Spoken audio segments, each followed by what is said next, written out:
You are living in the year 1347, in a small village in southern England, and life is hard in ways that people centuries from now will struggle to understand. You wake before dawn in a one-room cottage you share with your wife, 3 children, your elderly father, and 2 pigs that sleep inside during winter because their body heat helps keep everyone alive. The cottage has no chimney, just a hole in the roof for smoke to escape, and the floor is packed earth covered with straw that gets changed maybe twice a year. You can't remember the last time you were truly warm or truly full. This isn't exceptional hardship. This is just normal life for a peasant in medieval Europe. You work land you don't own, farming strips in the open fields that belong to your lord. Most of what you grow goes to him as rent, to the church as tithe, and what's left must feed your family for the entire year. If the harvest fails, you starve. It's that simple, and harvests fail often. Your father remembers the Great Famine, talks about it constantly even though it happened 30 years ago. Between 1315 and 1322, the rains came and never stopped. The crops rotted in the fields. People ate grass, bark, anything.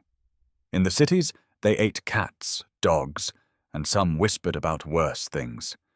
Your father was a young man then, and he watched his siblings die one by one. The famine killed millions across Europe, maybe 10% of the entire population. He survived, but he's never been the same. He hoards food even now, hiding scraps of bread in his clothes, panicking if the supplies run low. The population of Europe has been growing for 3 centuries, pushing past the land's ability to feed everyone. There are too many people, too little food, too few resources. Villages that used to have adequate pasture land now have every inch under cultivation, growing grain instead of raising livestock because grain feeds more mouths per acre. This means less meat, less protein, weaker bodies, more susceptible to disease. But what choice is there? People need to eat. Your village has perhaps 200 souls, and everyone knows everyone. You know who's sleeping with whose wife, which families are feuding, who's cheating on their taxes to the Lord, who's sickly and probably won't survive another winter. There's no privacy, no anonymity. The village is your entire world. You've traveled to the market town 6 miles away perhaps a dozen times in your life. You've never been to London, 50 miles distant, and you probably never will. The world beyond your village is abstract, barely real, known only through stories and rumors, but the world beyond your village is connected in ways you don't fully understand. There are trade routes, roads and rivers and sea lanes that link your small village to other villages, to towns, to cities, to ports, to ships that sail to distant lands. Merchants travel these routes carrying wool and grain and wine and spices. They also carry news, gossip, stories from distant places. And in 1347, they're carrying stories that seem too terrible to be true. There's talk of a great pestilence in the east. Travelers speak of cities in Asia where everyone died, where the dead were so numerous they couldn't be buried, where survivors fled, leaving corpses rotting in houses and streets. The stories seem like exaggerations, the kind of tale that grows in the telling. The East has always been a place of marvels and horrors in the European imagination. Men with dog heads, tribes of one-legged giants, fountains of youth. This plague story is probably similar nonsense, but the stories keep coming, and they're getting closer. The pestilence reached Constantinople, the great city that guards the passage between East and West. It killed thousands there, maybe tens of thousands. It spread to the Black Sea ports, where Genoese and Venetian merchants maintain trading colonies. It reached the Crimea, where a Mongol army besieging the Genoese fortress of Kaffa catapulted plague-infected corpses over the walls as a weapon of war. The Genoese fled in their ships, carrying the plague with them. A merchant passing through your village in the autumn of 1347 brings news from London. He's heard that the plague has reached Italy, that it's killing people in Sicily and Genoa and Venice. Entire ships arrive in harbours with their crews dead or dying. The symptoms are terrible beyond description: swellings in the groin and armpits, blackened flesh, fever that burns people alive from the inside, death within days of the first symptoms appearing. The Italian cities are panicking, refusing to let ships dock. But it's too late. The plague is already loose. You listen to these stories with interest but not fear. Italy is far away, across seas and mountains. What happens there doesn't affect you. The lords and merchants who travel might be at risk. But you? You never leave your village. You're not exposed to whatever foreign contagion is killing people in distant cities. You're safe here in your small world, protected by isolation and insignificance. Your lord thinks differently. Sir William returned from London last month with his face grave, and he called a meeting of the village at the church. This is unusual. Normally, the lord communicates through his bailiff or reeve, not directly with peasants. But Sir William stood before the assembled villagers and spoke with surprising candour. The plague that's devastating Italy will likely reach England. It might arrive next year or the year after, but it will come. When it does, many will die. He's ordering additional food stores to be laid in, additional grain to be set aside. He's not taking his normal trip to London this winter. He's staying on his manor, minimizing contact with travellers. Most villagers don't take this seriously. Sir William is young, maybe 25, and he's always been anxious about threats both real and imagined. He fought in France a few years ago and came back changed, nervous, seeing danger everywhere. This plague warning is probably more of the same. Old John, who's lived in the village for 60 years, says he's heard plague warnings before. There's always some disease somewhere killing people. It never reaches your village. Life goes on. But your wife is worried. She's better educated than you. Her father was a priest before he died, and he taught her to read, which is unusual for a peasant woman. She follows the stories more carefully, asks questions of every traveller passing through. She's heard that this plague is different from normal diseases, that it kills rich and poor, young and old, that it spreads faster than anything anyone has seen before. She wants to take Sir William's warning seriously, to prepare somehow, though what preparation is possible she can't say. The winter of 1347 to 1348 is relatively mild, which is good because food stocks are lower than usual after a mediocre harvest. You make it through to spring without anyone in your family dying, which counts as success. The village lost 3 people over winter, 2 elderly who were already weak, and a child who took a fever and never recovered. This is normal attrition, the constant background death rate that everyone accepts as inevitable. Spring planting begins in March. You're out in the fields from sunrise to sunset, breaking the earth with a wooden plough pulled by oxen you share with 3 other families, sowing grain that will hopefully feed you next winter. The work is back-breaking, and you're exhausted every night, but it's also hopeful. The earth is warming, seeds are going into the ground, life is renewing itself like it does every year. Whatever is happening in Italy or France or even London seems very distant from this fundamental cycle of planting and growth and harvest. In May, a travelling friar stops in the village. He's making his way north from the coast, and he brings news. The plague reached France last autumn, and it's been spreading through the country all winter and spring. Paris is devastated. Thousands dead. The French king's daughter died of it. It's in the port cities now: Calais, Rouen, Bordeaux. Ships are carrying it up and down the coast.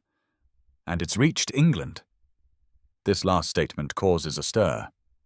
England? Where in England? The south coast, the friar says. A ship from Gascony arrived in Melcombe Regis in Dorset in early June with the plague aboard. The disease is now spreading through the port town. He's heard that it's reached Bristol as well. His order has instructed all friars to minister to the sick and dying, which is why he's travelling north now, toward areas that haven't been affected yet, knowing that he'll likely be called to attend plague victims before long. The friar describes the symptoms in detail, and his descriptions are terrifying. The buboes, swellings the size of apples that appear in the groin, armpits, neck, the blackening of the skin, especially the fingers and toes, as if the flesh is dying while the person still lives. The fever that rises so high, people become delirious, thrashing and screaming. The vomiting of blood. The smell, sweet and putrid simultaneously, that marks a plague house. And worst of all, the speed. A person healthy in the morning can be dead by evening. 3 days from first symptom to death is typical. Some die even faster. What causes it? The friar doesn't know. No one knows. The physicians say it's a corruption of the air, perhaps caused by earthquakes releasing poisonous vapors from the earth, or by an unfortunate alignment of planets. Some say it's God's judgment on human sin, a punishment for the wickedness of the age. Others blame the Jews, claiming they've poisoned wells and rivers, though the friar says this is nonsense. Jews are dying of the plague too, in equal numbers. Can it be cured? The friar shakes his head. Nothing works. Physicians bleed patients, trying to balance the humors, but this doesn't help. They prescribe herbs and minerals, mercury and arsenic, with no effect. Prayer seems equally ineffective. The Pope himself has issued indulgences, promising reduced time in purgatory for plague victims, but people are dying regardless of papal decrees. The only thing that seems to help is fleeing before the plague arrives, getting away from infected areas. But where can you flee when the plague is spreading everywhere? After the friar leaves, the village holds an emergency meeting. Should you prepare somehow? Should you restrict travel, prevent outsiders from entering the village? Should you lay in additional food supplies in case the plague makes farming impossible? Sir William is again urging caution and preparation, but many villagers resist. The plague is still far away. Dorset is over 100 miles to the south. It might not spread this far north. It might burn itself out. Winter is coming in a few months, and diseases always die down in cold weather. If you can just make it to winter, you might be safe. But even the skeptics are nervous now. The plague isn't just a distant rumor anymore. It's in England. It's spreading. And if the friar's descriptions are accurate, it's unlike any disease anyone has experienced. The speed, the mortality rate, the way it seems to strike randomly without regard for age or health or virtue, this is something new and terrible. You go to church more frequently in the following weeks. The priest leads prayers for deliverance from pestilence. The church is crowded with worried villagers, everyone seeking divine protection. The priest is a good man, educated at Oxford, and he tries to offer comfort. God is testing the faithful, he says. Those who die in a state of grace will go to heaven. The church offers the sacraments that ensure salvation. Fear not death, fear only dying in sin. This is cold comfort. You don't want salvation in the next life. You want survival in this one. You have children who depend on you. You have a wife you love.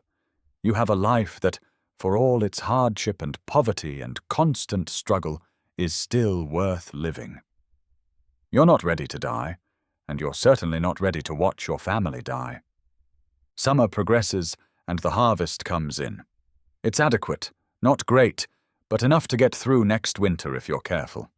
You store grain in the loft, hide some extra in case of emergency. Your wife insists on this, and you don't argue. Strange times call for caution. The village feels tense, waiting for news, dreading what that news might be. In August, a messenger arrives from the nearest market town with a warning. The plague has reached Bristol, only 40 miles away. Hundreds are dying daily. The town authorities have tried to quarantine infected houses, marking them with red crosses, forbidding anyone to enter or leave. This doesn't work. The plague spreads anyway, house to house, street to street, killing without pattern or mercy. The messenger's own brother died 3 days ago. He himself might be infected. He's not sure, but he felt obligated to warn outlying villages before... He doesn't finish the sentence. Before he dies, presumably. The messenger leaves, and the village council makes a decision. No more travelers will be allowed into the village. Anyone attempting to enter will be turned away, by force if necessary. Trade with nearby towns is suspended. The village is sealing itself off, hoping that isolation will provide protection. It's a desperate measure, probably futile, but it's all anyone can think to do. You spend the last weeks of summer looking south, as if you could see the plague approaching, as if it's a visible thing like an army or a storm. But of course you see nothing, just fields and forest and sky. The world looks normal, peaceful even, utterly unchanged despite the catastrophe spreading through it. In September, the first case appears in a village 5 miles away. A family of 4, all dead within a week. Then another family. Then another. The plague has arrived in your region, and there's nowhere left to run. Winter won't save you. You now know the plague doesn't stop in cold weather, that it keeps spreading regardless of season. You gather your family in your cottage one evening in late September. Outside, the world is beautiful. Autumn colors just beginning. The harvest in, everything seeming peaceful and normal. Inside, you hold your wife and children close, and you pray. You pray that your village might be spared. You pray that this cup might pass from you. You pray knowing that in villages just like yours, families just like yours are praying the same prayers and dying anyway. The Black Death is coming. Your world, everything you've ever known, is about to be torn apart. And there's absolutely nothing you can do to stop it. The date is October 12th, 1347, and you are a merchant in the port city of Messina on the eastern coast of Sicily. You're standing on the wharf watching 12 Genoese galleys limp into the harbor, and something is immediately terribly wrong. The ships are moving sluggishly, barely under control, their sails hanging limp and ragged. As they draw closer, you can see that the decks are nearly empty. A few figures move aboard, but they're staggering, clearly sick or dying. The normal bustle of a merchant ship arriving in port, sailors shouting, preparing to dock, securing lines, is absent. These ships are ghost ships, crewed by the dead and dying. The harbour master is shouting orders, telling the ships not to dock, to turn around and leave, but his authority means nothing to men who are already dying. The galleys bump against the wharf with none of the usual skilled seamanship. Mooring lines are thrown by hands that can barely grip them. And then you see the first body. A sailor has collapsed on deck, and even from the wharf you can see the black swellings on his neck, visible even at a distance, grotesque and horrible. The Genoese ships have come from Caffa, a trading colony on the Crimean Peninsula at the edge of the Black Sea. This is one of the most important trade routes in the world, linking east and west, bringing silk and spices from China and India to European markets. The merchants aboard these ships are wealthy men, or they were before whatever happened to them in Caffa. Now they're dying, and they've brought their death with them to your city. Within hours, word spreads through Messina. Plague ships have arrived. The disease that's been devastating the east has reached Sicily. The city authorities panic. They order the ships to leave immediately, to take their sickness elsewhere. But it's already too late. Some of the crew have come ashore, staggering into the city seeking help, seeking physicians, seeking anyone who might save them. They collapse in the streets. They vomit blood on the cobblestones. They die in doorways and alleys, their bodies swelling with those terrible black buboes. You're watching from a safe distance, or what you think is a safe distance, as physicians are summoned to examine the sick sailors. The physicians approach cautiously, covering their faces with cloths soaked in vinegar, a traditional protection against pestilential air. They examine the swellings, the blackened extremities, the blood-flecked vomit. Their diagnosis is swift and terrifying. This is plague, the same pestilence that killed millions in Asia and Constantinople, and it's now loose in Messina. The symptoms are like nothing anyone in Sicily has seen before. The buboes appear first, usually in the groin or armpit or neck, wherever the body has concentrations of lymph nodes. They start as tender spots, painful to touch, then rapidly swell to the size of eggs or apples, hard and hot and agonizing. The skin around them turns black, as if the flesh is dying while the person still lives. This blackening spreads. Fingers turn dark, then hands, then arms. Toes blacken and sometimes fall off. The disease is literally rotting people alive.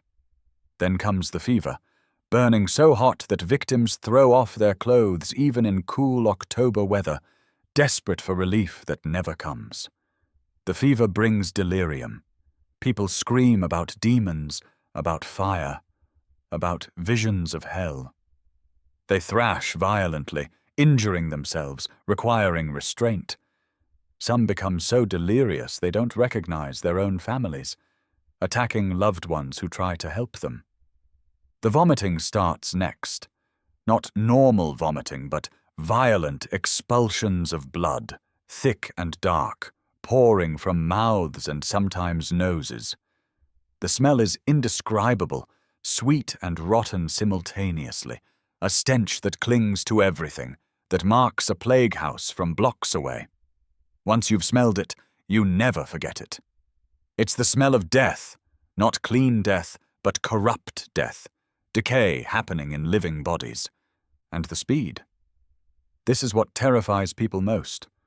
A man healthy at breakfast is sick by midday and dead by evening. Sometimes the progression is even faster.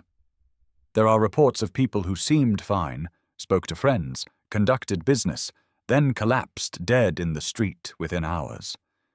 The disease doesn't give time for preparation, for goodbyes, for making peace with God. It takes people suddenly and violently, ripping them from life before they've understood they're dying. Within 3 days of the Genoese ship's arrival, dozens of people in Messina are sick. Within a week, hundreds. The disease spreads in patterns no one understands. It jumps from house to house, seemingly at random. One family is entirely spared, while their next-door neighbors all die. A wealthy merchant with every advantage of good food and clean housing dies, while a beggar sleeping in the street survives. There's no logic to it, no way to predict who will be struck and who will be spared. The physicians are baffled and terrified.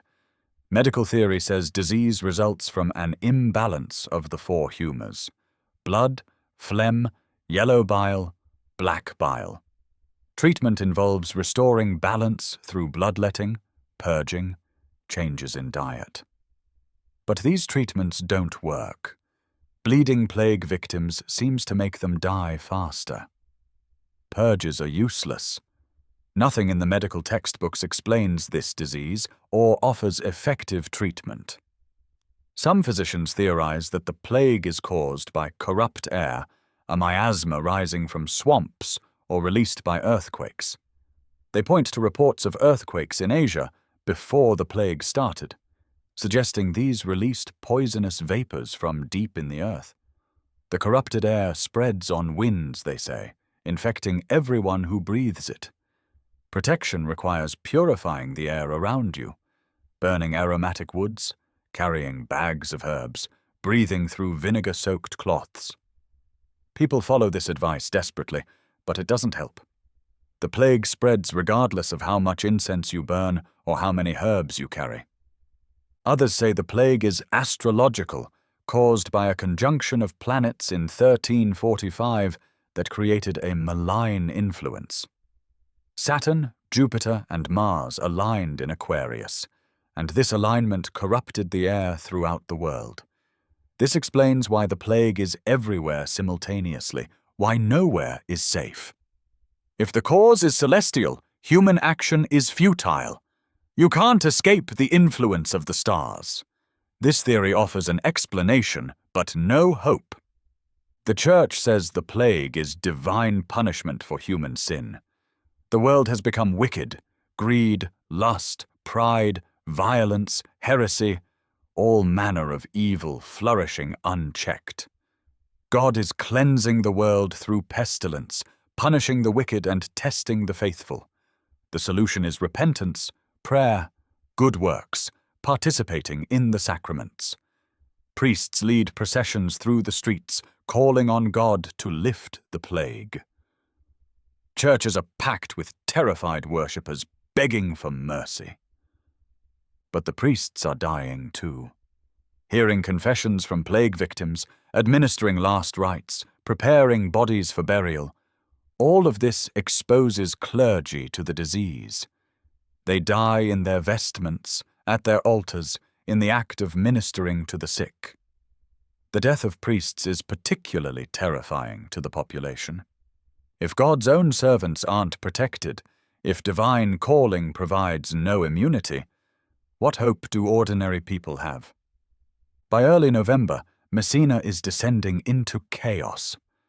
The death toll is staggering, perhaps a third of the city's population dead or dying within a month of the Genoese ship's arrival. Bodies are everywhere. The normal burial practices can't keep up.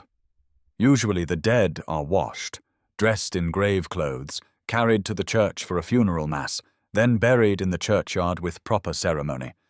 This is important. Without proper burial, the soul might not reach heaven. But now there are too many dead, too fast. Mass graves are opened outside the city walls.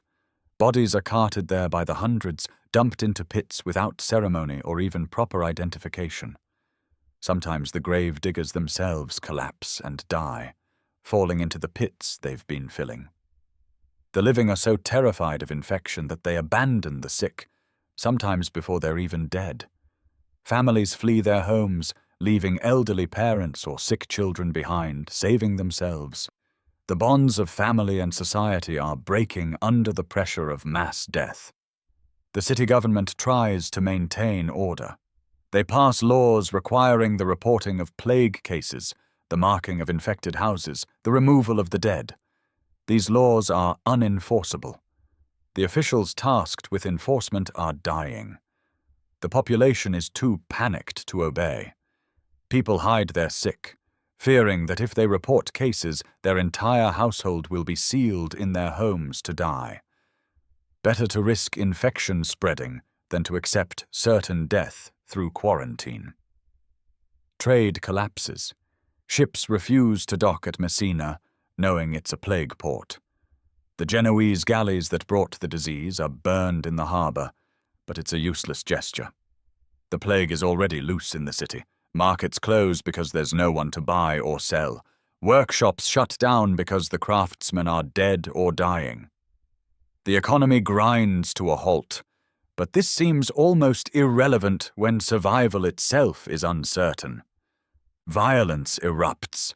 Desperate people turn on outsiders, on anyone who seems different or suspicious.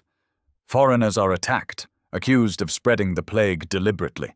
Jews are particularly targeted, facing pogroms based on accusations that they poisoned wells or spread plague powder to kill Christians. These accusations are insane. Jews are dying of plague at the same rates as Christians. But reason has no place in a city consumed by terror. Mobs burn Jewish homes and kill anyone they can catch. Some people react with frantic hedonism. If death is coming anyway, why not enjoy the time remaining? Taverns stay open and are packed with drinkers determined to spend their final days drunk. People engage in public displays that would normally be scandalous, open fornication, gambling, wild celebrations. The normal rules of behavior have collapsed because there's no future to preserve reputation for. Eat, drink, and be merry, for tomorrow we die. Others become grimly fatalistic, going about their business as if nothing is wrong, perhaps because acknowledging the horror is too much to bear. They open their shops, attend to routine tasks, maintain the facade of normal life, even as bodies pile up around them. This denial is a coping mechanism, a way to retain sanity when reality is unbearable. December brings no relief. Winter was supposed to stop the plague. Diseases always die down in cold weather. But this disease doesn't follow normal patterns. It continues spreading through winter, killing without pause. By Christmas, Messina has lost perhaps half its population. Entire families are gone. Neighborhoods stand empty, houses abandoned, possessions left to rot because there's no one to claim them. You've survived so far, though you don't know why. You've seen plague victims, been in their presence, breathed the same air. By all logic, you should be dead. Perhaps you have some natural resistance. Perhaps God has spared you for some purpose. Perhaps you're simply lucky. You don't know, and the uncertainty is almost worse than the disease itself. Every morning you wake expecting to find the telltale swelling, the beginning of the end. So far you've been spared, but there's always tomorrow. The Genoese sailors who brought the plague are long dead, buried in unmarked graves or burned with their ships. But their legacy continues. The disease they carried has spread beyond Messina to other Sicilian cities, Catania, Syracuse, Palermo. Ships that left Messina before the quarantine was attempted have carried the plague to other ports. Genoa itself, home port of the galleys, is infected. So is Venice. The plague is spreading up the Italian peninsula, following trade routes, moving faster than any army, unstoppable as a tide. In January 1348, news reaches Messina that the plague has reached the mainland, that it's in Naples and Rome, that it's spreading through Tuscany. The Pope in Avignon has closed the city gates, refusing entry to anyone, but reports suggest the plague is approaching his city too. The disease is consuming Italy, and from Italy it will spread to the rest of Europe. You're writing letters to business partners in other cities, warning them, though you suspect the warnings will arrive too late. The plague travels as fast as ships can sail, and ships are much faster than messages. By the time your letter reaches Marseille or Barcelona, warning of plague in Sicily, the plague itself will likely have already arrived in those ports, carried by some other ship, some other crew of dying sailors bringing death as cargo. Looking back from the ruins of your city, you understand that everything changed the day those Genoese galleys limped into Messina harbor. The world before October 1347 and the world after are different places. Before, life was hard but comprehensible, governed by rules and patterns people understood. After, nothing makes sense. Death comes randomly, swiftly, horribly. Families are destroyed. Cities are emptied. The structures of society are collapsing. You've heard estimates that 1/3 of Sicily's population is dead. Some say half. The actual number is impossible to calculate because the people who would normally keep such records are dead themselves. What you know with certainty is that the world is emptying, that everywhere you look are abandoned houses and unburied corpses and traumatized survivors wondering why they lived when everyone around them died. The plague that arrived in those Genoese ships is now loose in the world, and it will not stop until it has consumed everything. You're witnessing the beginning of the greatest catastrophe in European history, though you don't have the perspective to understand the full scope. You just know that the ships arrived, and everything died, and nothing will ever be the same again. The Black Death has come to Europe, and it's only just beginning. You are 32 years old, a baker in the city of Florence, and you're standing in your doorway watching a man die in the street. This is June 1348, and the plague has been in Florence for 3 months now, long enough that dying in the street has become almost commonplace, yet you still can't look away. The man is perhaps 40, well-dressed, probably a merchant or craftsman of some standing. An hour ago he was walking normally. You saw him pass by your shop. Now he's on his knees in the middle of the street, vomiting blood onto the cobblestones, and the swelling on his neck is visible from where you stand, grotesque and blackened. No one goes to help him. A few years ago, if someone collapsed in the street, a dozen people would have rushed to assist. Now everyone gives the dying man a wide berth, hurrying past with their faces averted, some making the sign of the cross, others just fleeing. You don't go to help either. You've learned that helping the sick is how you become sick yourself. Compassion is a luxury Florence can no longer afford. The man collapses forward into his own vomit and doesn't move again. He's dead. From walking normally to dead in perhaps 90 minutes. This is the speed of the plague in its pneumonic form, the lung infection that kills even faster than the bubonic form with its characteristic swellings. You've learned to recognize the difference now, learned more about disease in 3 months than you knew in your entire previous life. The pneumonic form kills in hours, spreads through coughing and breath, is almost universally fatal. The bubonic form, with the buboes, takes 3 to 5 days to kill, and some people actually survive it, though not many. The body will lie there for hours, possibly days, before the death cart comes around. The city has organized teams to collect corpses, but they can't keep up with the volume. Bodies pile up in the streets, in doorways, in houses. The smell of death hangs over Florence like a physical presence, sweet and rotten and inescapable. You used to love this city, its beauty and culture and vitality. Now it's becoming a tomb. Your bakery is still operating, though barely. You open each morning because routine is all that keeps you sane, because baking bread is something normal in a world gone mad. But your customers are dwindling. Many are dead. Others have fled the city, escaping to the countryside, hoping rural isolation will protect them. Your supplies are irregular because the grain merchants are dying or have abandoned their businesses. You're charging more for bread than ever before, not from greed, but from scarcity. Wheat is worth more than gold when everyone is dying and no one is harvesting. The symptoms. Everyone in Florence has become an expert on the symptoms, can recite them like a catechism of death. It starts with the buboes, almost always. They appear in the groin first, or the armpit, or the neck, wherever lymph nodes cluster beneath the skin. A small tender spot that rapidly swells, growing to the size of an egg or apple within hours. The swelling is hard as stone and agonizingly painful. Touching it makes victims scream. The skin over the bubo turns dark, black or deep purple, as if the flesh is dying. The fever comes next, or sometimes simultaneously. Not a normal fever that makes you hot and tired. This is a fever that burns. Victims throw off all their clothing, desperate for coolness that never comes. They pour water over themselves, but it does nothing.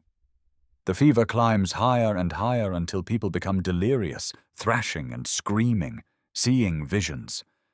Some think they're in hell already, that they've died and been condemned, and their screams are genuinely believing they're burning in eternal fire. The skin changes. Fingers and toes turn black, genuinely black, as if they've been charred in a fire. This blackening spreads up the hands and feet. Sometimes entire limbs turn dark. The blackened areas are numb, dead tissue on a living body. When people die, and they almost always die, the corpses are blotched with these black areas, which is why people have started calling it the Black Death. though some call it the great mortality or the pestilence or simply the death. Blood appears everywhere. Victims vomit blood, thick and dark like tar. They cough blood, leaving red spray patterns on walls and floors. Blood seeps from their noses, even their eyes in the worst cases. Some victims bleed from their bowels, their bedsheets soaked with bloody discharge. It's as if the disease is liquefying people from the inside, breaking down their bodies into blood and corruption. And the smell. God, the smell. It's not just the smell of death, of rotting corpses, though that's part of it. The plague has its own distinctive odor, sweet and putrid simultaneously, a corruption smell that's unmistakable once you've encountered it. Plague houses reek of it. You can identify an infected building from the street just by the smell seeping from the windows. It clings to clothing and hair. People who tend the sick carry the smell with them, marking them as plague attendants, making others flee from their presence. The speed varies. The pneumonic form kills fastest, often in less than a day. The bubonic form usually takes 3 to 5 days from first symptom to death. There's a third form, septicemic, where the infection goes directly into the blood. This kills in hours, sometimes so fast that people seem to simply drop dead without warning. You've heard of cases where someone was eating dinner, seemed fine, then collapsed face first into their food, dead before they hit the table. Some survive. Not many, but some. Perhaps 1 in 10 who develop the buboes actually recover. The pattern seems to be that if the bubo bursts and drains, releasing the corruption, the patient might survive. Physicians try to lance the buboes, to drain them artificially, but this usually just causes horrible suffering without helping. The survivors are left weakened, scarred, often missing fingers or toes that blackened and had to be amputated. But they're alive, and in Florence in 1348, survival is victory. Your neighbor survived. Giovanni, a wool merchant, developed a bubo in his groin 2 weeks ago. His family prepared for his death. They even called a priest for last rites. But the bubo burst on its own on the 4th day, draining stinking pus and blood, and the fever broke. Giovanni recovered slowly, taking a week to regain strength, but he lived. Now he walks the streets almost defiantly, having faced death and won.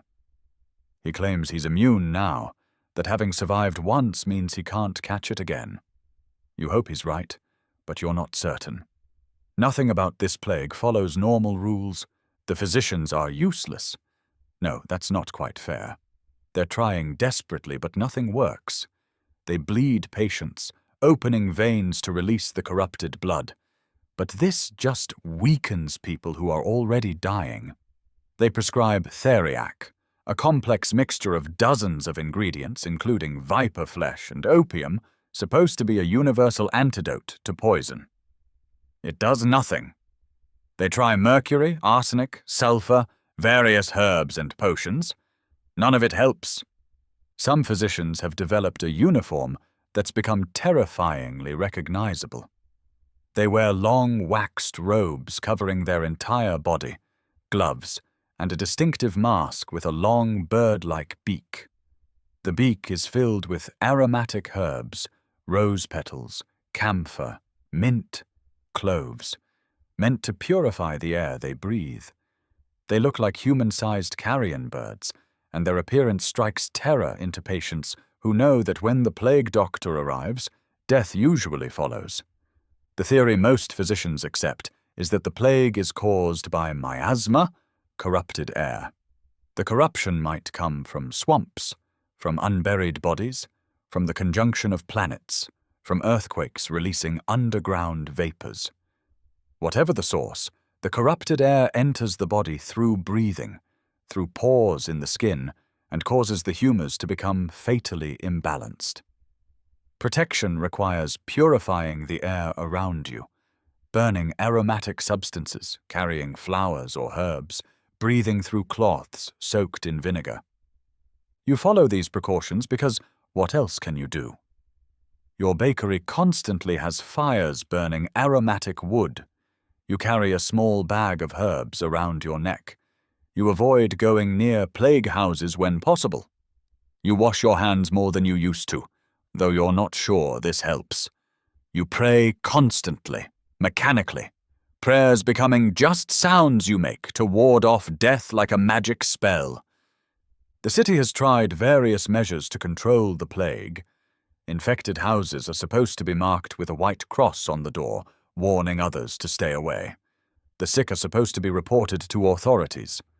Bodies are supposed to be removed quickly. These laws are universally ignored or impossible to enforce. People hide their sick rather than reporting them, fearing their entire household will be sealed inside to die. Bodies aren't removed quickly because there aren't enough healthy people to do the work, and those who could do it are too terrified to approach plague corpses. The death carts come around twice a day now, morning and evening. You hear them approaching, the creak of wheels and the driver calling, "Bring out your dead." People emerge from houses carrying or dragging bodies, loading them onto the cart. Sometimes the bodies are wrapped in shrouds.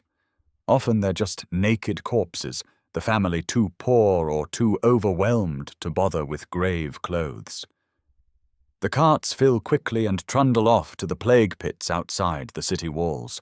The plague pits are vast trenches, 50 feet long, 20 feet wide, dug deep into the earth. Bodies are dumped in by the hundreds, layer upon layer, covered with a thin layer of dirt, then more bodies added.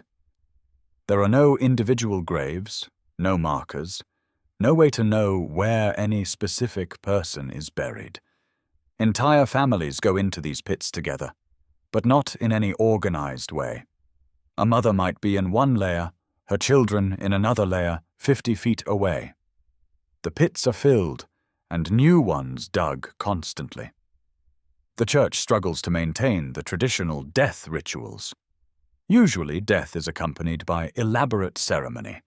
The body washed and dressed, funeral mass at the church, burial in consecrated ground with prayers and blessings. These rituals are important. They're how you ensure the deceased's soul reaches heaven. But now there are too many dead, too fast. Priests can't keep up with the demand for last rites. Churches can't accommodate the bodies. The rituals are being compressed or abandoned. People die without confession, without extreme unction, without proper burial. This spiritual crisis compounds the physical one. Not only are people dying in unprecedented numbers, they're dying badly, without the religious protections that might save their souls. Many priests are dying, hearing confessions from the sick, administering last rites, preparing bodies for burial. All of this exposes them to infection. The good priests, the ones who take their duties seriously and minister to plague victims despite the danger, are dying in large numbers. The cowardly priests, the ones who flee or refuse to approach the sick, are surviving. This creates a perverse selection where the church is losing its best clergy and retaining its worst. Some priests have simply abandoned their duties entirely. They've fled to the countryside or locked themselves in monasteries, refusing to serve the dying population. You understand the impulse. They're human. They're afraid. But you also resent it. The church preaches that suffering and death are tests of faith, that Christians should face death with courage, secure in the promise of resurrection.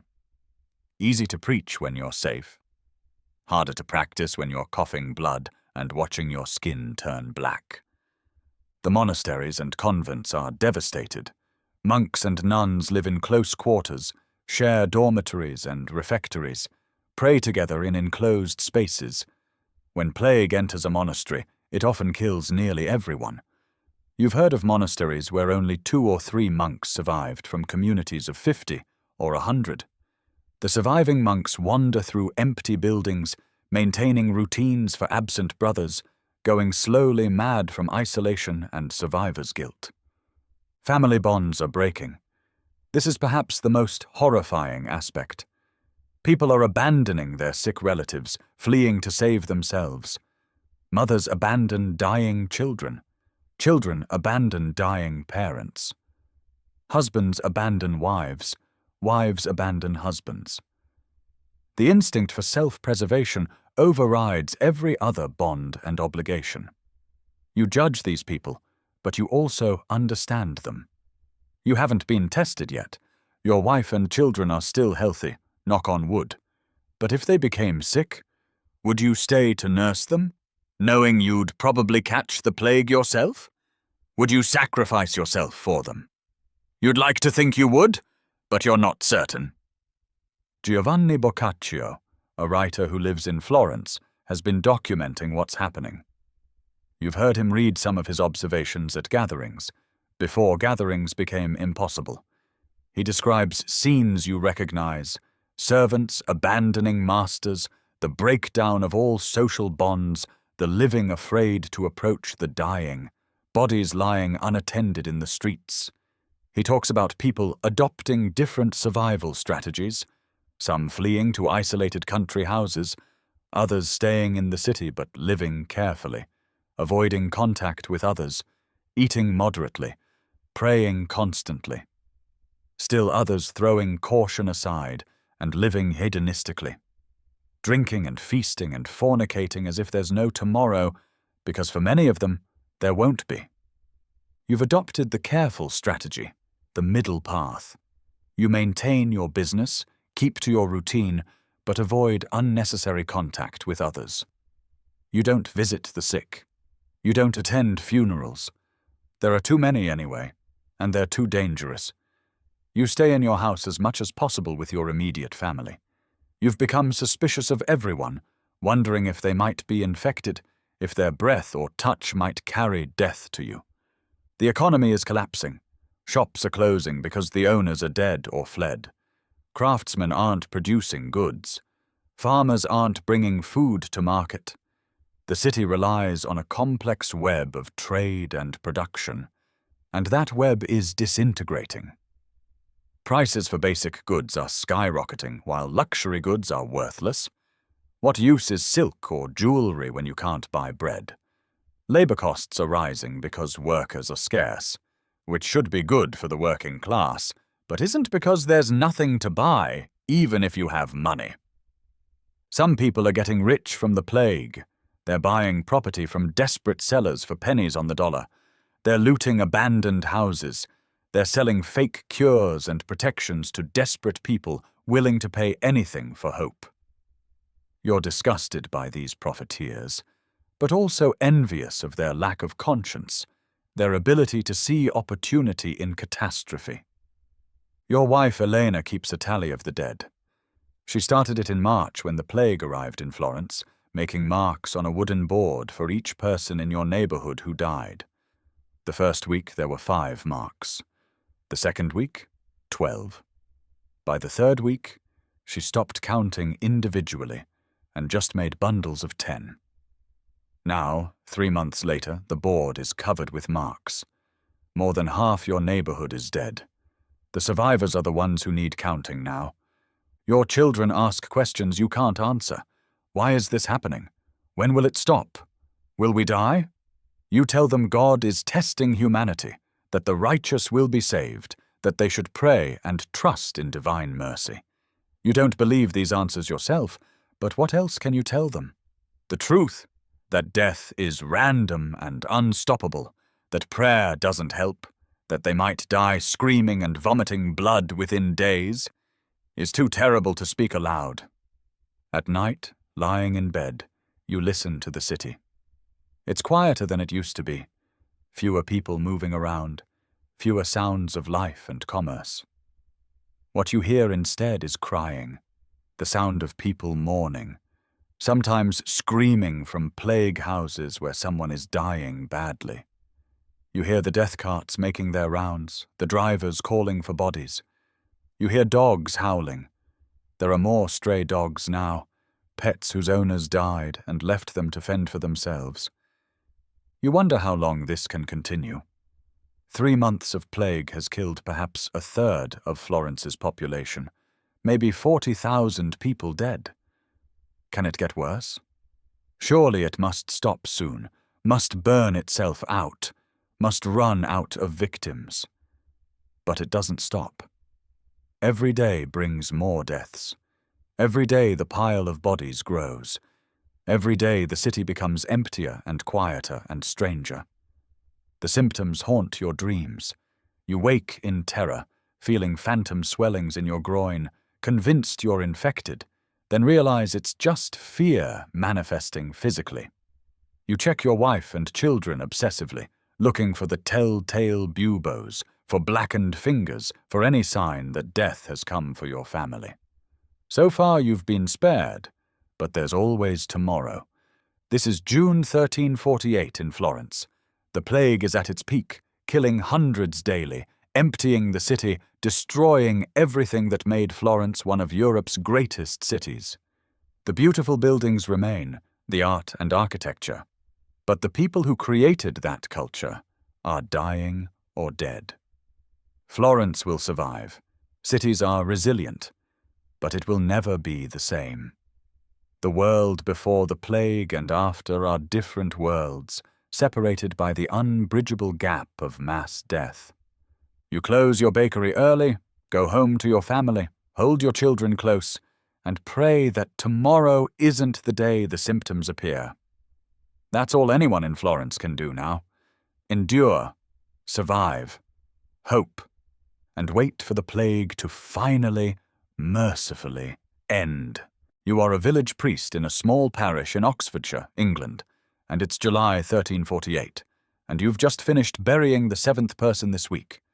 The graveyard behind your church is filling up rapidly, the neat rows of graves you once maintained now giving way to haphazard burial plots dug wherever there's space. You're exhausted beyond anything you've ever experienced, not just physically, but spiritually, emotionally, in ways you don't have words to describe.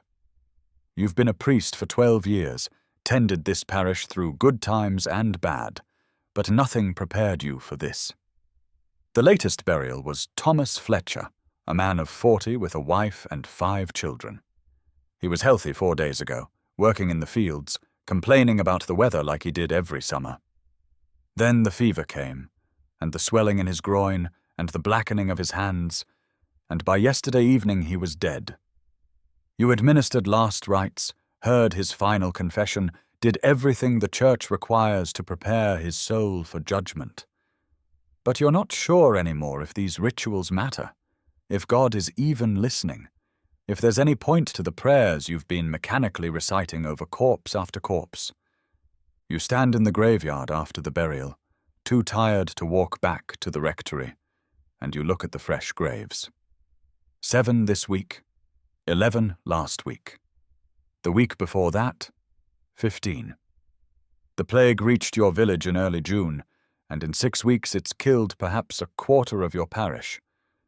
300 souls you've been responsible for, and now 70 or 80 are dead, and more are dying every day. The deaths are accelerating. Each week is worse than the last. The symptoms. You know them intimately now, could identify the plague in your sleep.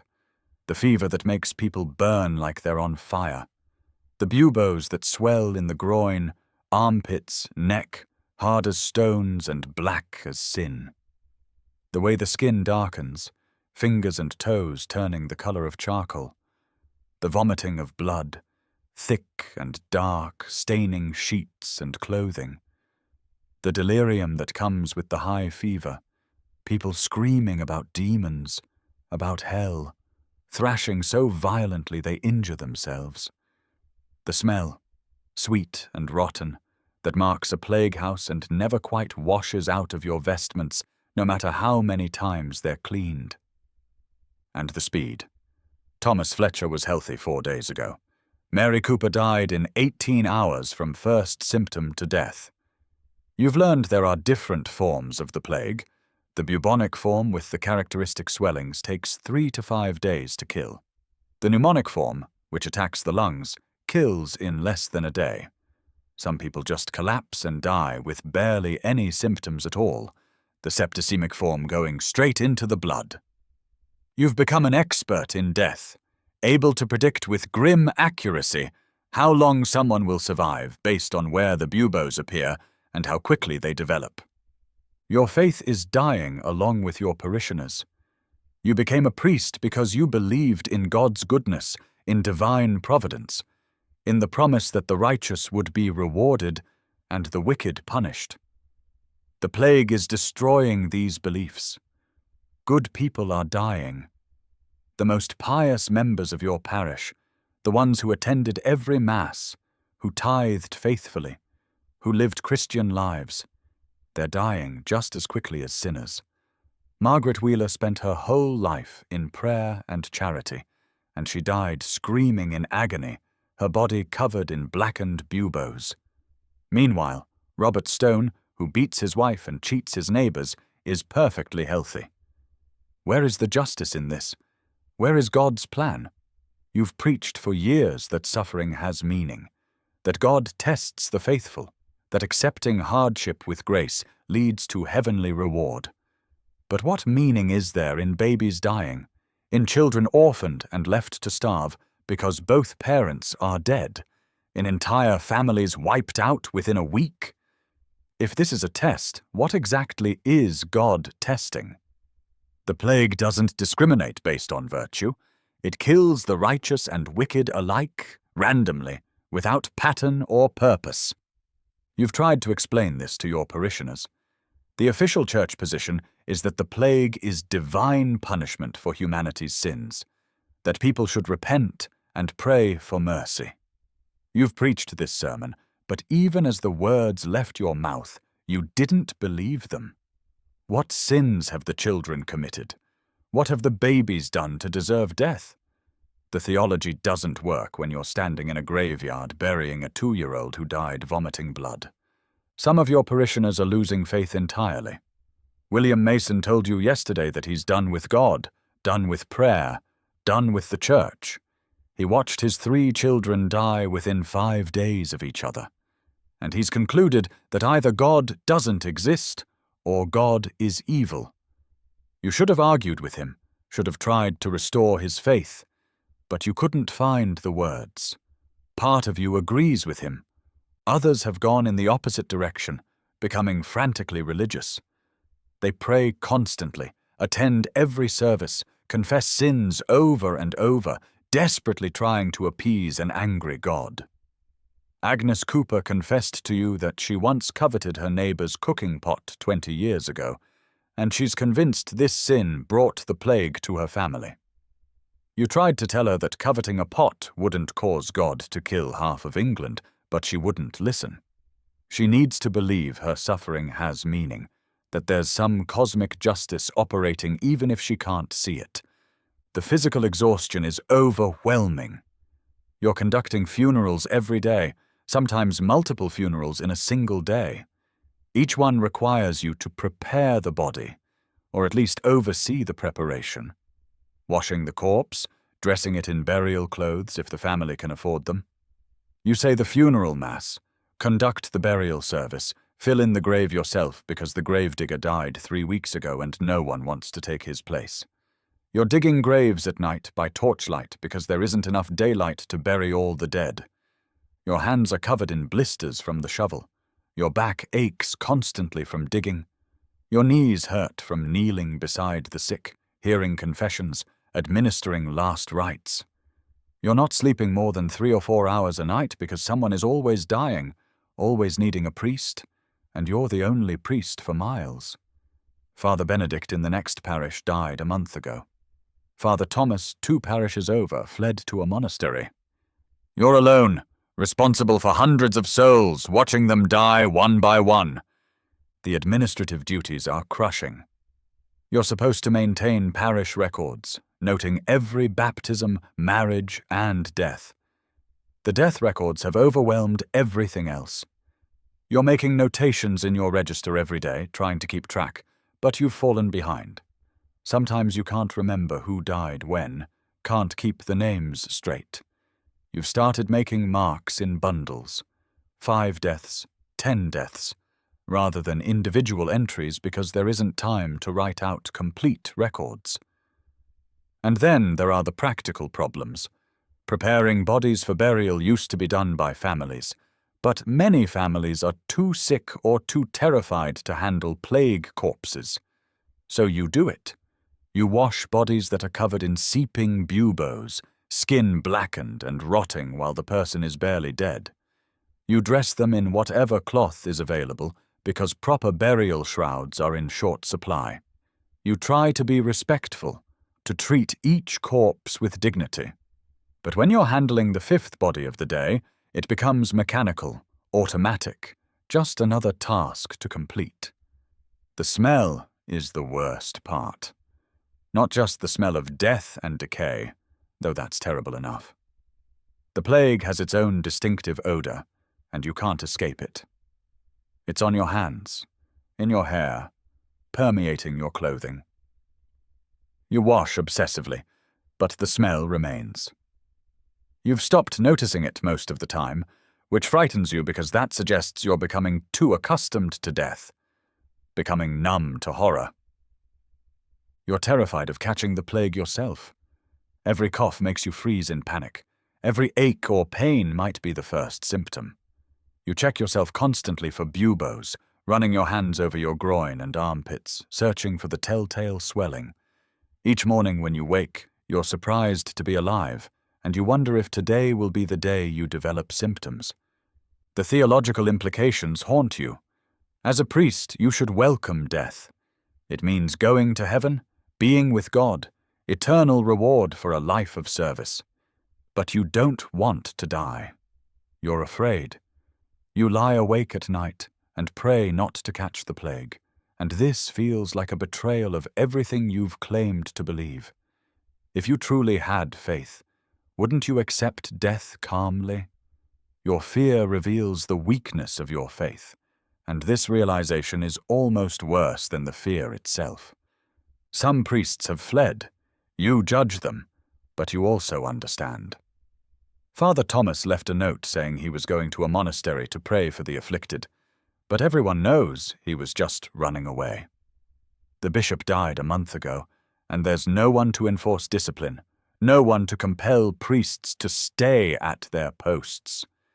You could leave. You could flee to some isolated place, hide until the plague passes. But where would you go? The plague is everywhere. And besides, these are your people. If you abandon them, who will give them last rites? Who will bury them? Who will try, however futilely, to offer spiritual comfort? The orphans are a growing problem. Entire families have been wiped out, leaving children with no parents, no relatives willing to take them in because everyone is struggling to survive. You've got 5 orphans living in the rectory now, children ranging from 3 to 12 years old. You're feeding them from the parish stores, trying to care for them, but you have no experience with children, and you're barely keeping yourself functional. The children are traumatized, grieving, needing comfort and stability you can't provide. Little Emma is 4 years old. She watched her mother die 3 weeks ago, watched you bury her mother in the churchyard. She doesn't really understand death, keeps asking when her mother is coming back. You've tried to explain about heaven, about how her mother is with God now, but she just cries and asks why God took her mother away. You have no answer that satisfies her. You barely have an answer that satisfies yourself. The village is falling apart socially and economically. Fields aren't being worked because the farmers are dead or too sick to labor. The harvest will fail if no one brings it in, and then famine will follow plague. But no one has energy to think about the future when survival today is uncertain. The mill stopped operating because the miller died, and no one knows how to fix the machinery. Trade has ceased. The markets are closed, merchants aren't traveling, the economic networks that connected villages to towns to cities have broken down. Money is becoming worthless. What good is coin when there's nothing to buy? Food, if you can get it, is valuable. Labor is valuable because there aren't enough healthy people to do necessary work. But the silver pennies that used to be so important are just metal now. You've heard of estates being sold for pennies because the owners are dying and desperate, property that would normally cost years of wages going for the price of a few meals. The social hierarchy is dissolving. Peasants who always deferred to their betters are now refusing to work, demanding higher wages, knowing they have leverage because labor is scarce. The local lord tried to enforce the traditional work obligations, but half his peasants are dead, and the survivors told him they'd leave for another manor if he didn't pay them more. What could he do? He needs them more than they need him. The world is being turned upside down. You've heard stories from travelers, when travelers still came through, about what's happening elsewhere. London is devastated, perhaps half the population dead. Paris is the same. The great cities that seemed so powerful and eternal are being emptied by plague. The Pope in Avignon is barricaded in his palace, seeing no one, while the city around him dies. Kings and nobles are dying along with peasants. The Archbishop of Canterbury is dead. The plague respects no rank or privilege. There are rumors of flagellants, groups of men whipping themselves bloody in public, claiming the plague is punishment for sin and that self-mortification will appease God. They wander from town to town, performing their rituals, working crowds into religious frenzies. The Church has condemned them. The Pope issued a bull against flagellants, but they continue anyway. You haven't seen any in your village, but you've heard they're active in Germany and France. Religious mania spreading alongside the plague. And there are pogroms. Jews are being blamed for the plague, accused of poisoning wells and spreading the disease deliberately. Never mind that Jews are dying at the same rates as Christians. Mobs are attacking Jewish communities, burning homes, committing murder. It's insanity, scapegoating born of fear and desperation, but that doesn't stop it. There are no Jews in your village. They were expelled from England decades ago. But the reports from the continent are horrifying. As if the plague wasn't enough death, humans are adding to it with deliberate violence. You've stopped trying to make sense of it.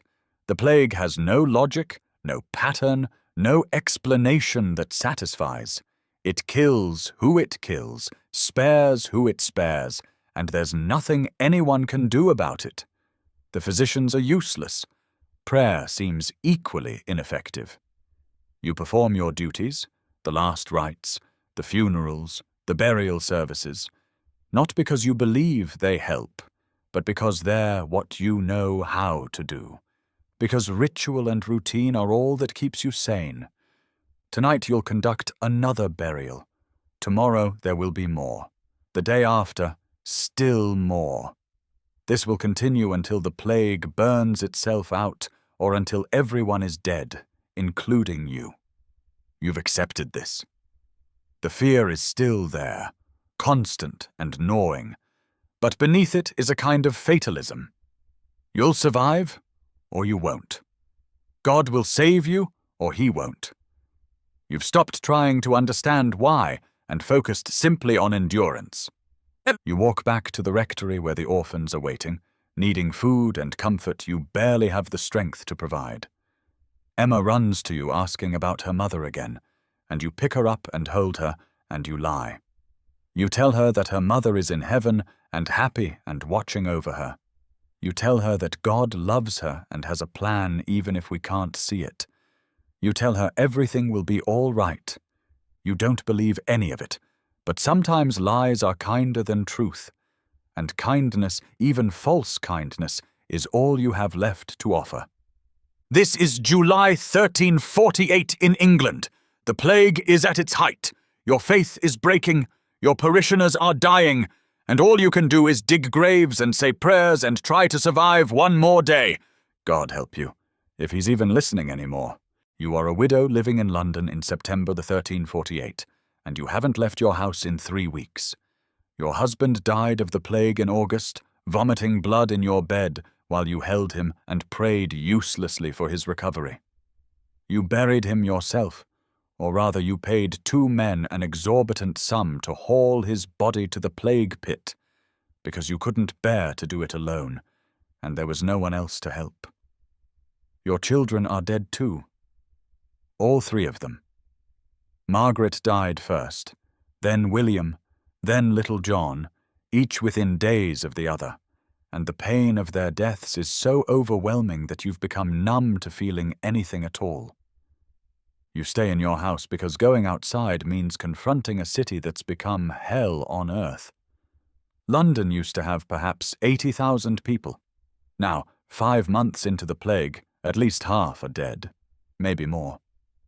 The streets are filled with corpses that lie for days before collection. Packs of dogs roam, feeding on the dead. And sometimes you hear screaming that might be someone dying, or might be someone being attacked by the feral animals that have taken over abandoned neighborhoods. The smell is indescribable. Smoke from burning houses hangs over everything because people have taken to burning the homes of plague victims, hoping fire will purify the infection. Your house is in Cheapside, what used to be a prosperous merchant district. Your husband was a cloth merchant, successful enough that you owned this substantial house with 3 rooms and a shop on the ground floor. The shop is closed now, shuttered, the cloth inside rotting from neglect. You have money, gold and silver coin hidden in various places around the house. But money means nothing when there's nothing to buy. The markets are closed. The shops that haven't been abandoned are charging prices so absurd that even the wealthy can barely afford food. A loaf of bread costs what used to be a week's wages. You're slowly starving, not dramatically, not acutely, but the chronic gnawing hunger of someone who eats perhaps once a day, small amounts of whatever food you managed to stockpile before you sealed yourself inside. Dried beans, hard cheese that's growing mold, grain that you boil into a thin porridge. You ration it carefully, knowing that when it runs out, you'll have to leave the house and face the plague city outside, and you're not sure you have the courage for that. The rats are everywhere. They've always been in London. Any city has rats. But now they're bold, coming out in daylight, invading homes, no longer afraid of humans. You've killed 3 in your house this week alone, beating them to death with a stick while they hissed and showed their teeth. They're fat, these rats, feeding on the abundance of corpses. You've heard theories that the rats are spreading the plague, but you don't know if that's true. Other theories blame bad air, or planetary alignments, or God's wrath, or Jewish conspiracies. Everyone has a theory. No one has a cure. The fleas are worse than the rats. They're everywhere, biting constantly, leaving itchy welts all over your body. You've stopped trying to keep clean. Water is scarce. Bathing seems pointless when you're just going to get bitten again. Your body is covered in flea bites and the scratches from your fingernails digging at them. Sometimes you worry that the itching is the first sign of plague, that you're developing symptoms, but no, it's just fleas. Just the constant irritation of insects feeding on you while you slowly waste away in your sealed house. At night you hear the death cart making its rounds. The driver calls out, "Bring out your dead!" And you hear doors opening, bodies being dragged into the street, the thump as they're thrown onto the cart.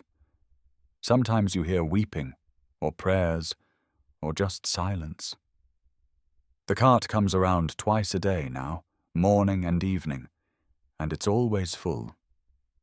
You've watched from your shuttered window as the dead are piled like cordwood, naked bodies, or bodies wrapped in stained shrouds, loaded onto carts and taken to the plague pits outside the city walls. The plague pits are vast. You saw them before you sealed yourself inside. Enormous trenches where bodies are dumped by the hundreds.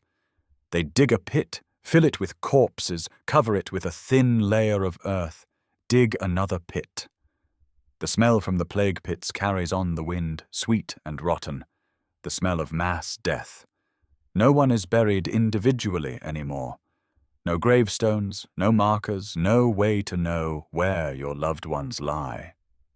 They're just gone, vanished into anonymous trenches, their identities erased along with their lives. You think about your children constantly. Margaret was 12, old enough to help around the house, old enough to be thinking about marriage in a few years. She developed a bubo in her neck and died screaming, the fever making her delirious, convinced that demons were pulling her down to hell. William was 10, a bright boy who loved learning, who you'd hoped might become a clerk or even a priest. He died more quietly, just fading away over 3 days, too weak at the end even to cry. John was 6, your baby, and he went fastest of all, the pneumonic form, coughing blood and dead within 18 hours. Your husband tried to be strong through their deaths, tried to maintain hope. But when John died, something broke in him. He stopped caring about his own survival, stopped taking precautions, and within days he was sick too. You wonder if he wanted to die, if he couldn't bear living without his children. You understand the impulse. You're not sure why you're still alive, why you haven't developed symptoms. Maybe you're immune. Maybe you're just unlucky, condemned to survive while everyone you love dies. The isolation is driving you slowly mad. You talk to yourself constantly, conversations with your dead family, with God, with no one. You hear voices sometimes, your children calling for you, and you know they're hallucinations, but you respond anyway because the silence is unbearable. You've been alone for 3 weeks, seeing no one, speaking to no one, and the human need for connection is being slowly crushed under the weight of isolation and grief. You wonder what's happening in the rest of the city, in the rest of the country, in the rest of the world. You have no news, no information. For all you know, everyone is dead. Maybe you're the last person alive in London, alone in a city of corpses. The thought should terrify you, but instead it's almost comforting. At least then you wouldn't have to feel guilty for surviving while others died. Sometimes you consider ending it. You have a knife. It would be quick. You could join your family in whatever comes after death. Heaven, hell, oblivion, whatever awaits. But you can't quite bring yourself to do it. Some stubborn spark of survival keeps you going, keeps you rationing your food, keeps you hiding in your house, keeps you alive despite having no reason to live. The symptoms haunt your thoughts. You know them so well now, watched them develop in your family, in neighbors, in people dying in the streets, before you sealed yourself inside. The fever that burns people alive, the buboes swelling in groin and armpit and neck, hard as stone, black as sin. The skin darkening, fingers and toes turning to charcoal. The vomiting of blood, thick and dark. The delirium, the screaming, the awful sounds of dying that echo through the city day and night. You check yourself constantly for symptoms, running your hands over your body, searching for the telltale swellings, convinced that any ache or pain is the plague beginning. But day after day, you remain healthy. Your body continues functioning, digesting the meager food you eat, breathing the plague-tainted air, surviving despite your wish that it wouldn't. You're healthy, and everyone you love is dead, and there's a terrible injustice in that which makes you rage at God, at fate, at the universe itself. Why them? Why not you? What did your children do to deserve death? What have you done to deserve this survival that feels more like punishment than blessing? The church bells have stopped ringing. They used to toll for every death, but there were too many deaths. The bells were ringing constantly day and night, driving people mad with the unceasing reminder of mortality. So the bell ringers either died or gave up, and now the city is silent, except for the sounds of death, the coughing and moaning from plague houses, the calls of the death cart drivers, the howling of feral dogs, the occasional scream. You have a small shrine in your house, a wooden cross and some candles, And you pray there daily, though you're not sure anyone is listening. You pray for your family's souls, that they're in heaven and not suffering. You pray for your own death, quick and painless, though you know plague deaths are neither. You pray for the plague to end, for God to lift this punishment, for the world to return to something resembling normal. Your prayers feel hollow, words spoken into void, but you continue because prayer is a habit, a routine, something to fill the empty hours. Food is running out. You've perhaps a week left, maybe 2 if you ration even more severely. Then you'll have to leave the house, venture into the plague city, try to find food. The thought terrifies you.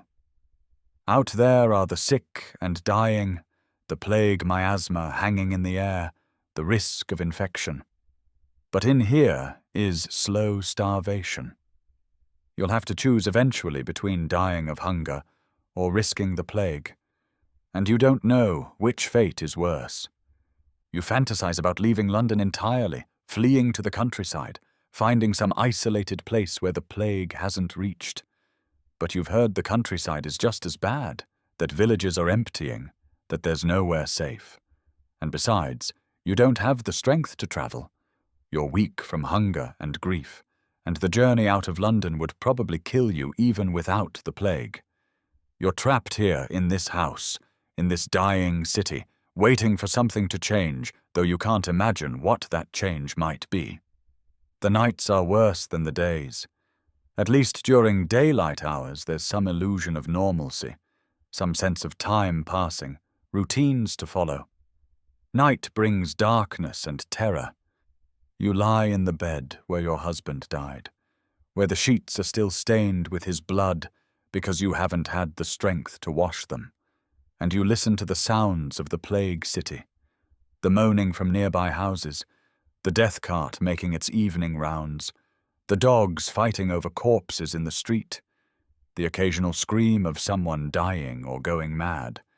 You try to sleep, but nightmares come, visions of your children dying over and over, and waking is only marginally better than the dreams. You've lost track of time. Is it September? October? You're not sure anymore. The days blur together into one long nightmare of hunger and isolation and grief. You mark the passing of time by how much food remains, by how weak you're becoming, by how long you can survive before you're forced to leave this house. Sometimes you hear neighbors, though you haven't seen them. You hear coughing from the house next door, the distinctive thick cough that means plague. You hear crying from somewhere nearby, the sound of children or maybe adults broken by grief. You hear prayers being spoken aloud, desperate pleas for divine intervention. But you don't go to them, and they don't come to you. Everyone is isolated in their own private hell, suffering alone, too afraid of infection to risk human contact. This is what the plague has done to London. It's not just killing people, it's destroying the social bonds that make community possible. Neighbors don't help neighbors. Family members abandon each other. The sick die alone. The dead lie in streets for days. The city is fragmenting into isolated individuals hiding in sealed houses, waiting to die or waiting for the plague to pass, whichever comes first. Humanity itself is breaking down under the pressure of mass death and terror. You stand at your shuttered window and peer through the cracks at the street below. Cheapside used to be bustling, full of merchants and customers, alive with commerce and conversation. Now it's empty, except for the occasional figure hurrying past, face covered, trying to get wherever they're going as quickly as possible. And the bodies. Always bodies, lying where they fell, some covered with sheets or blankets, others naked and exposed, bloating in the September heat.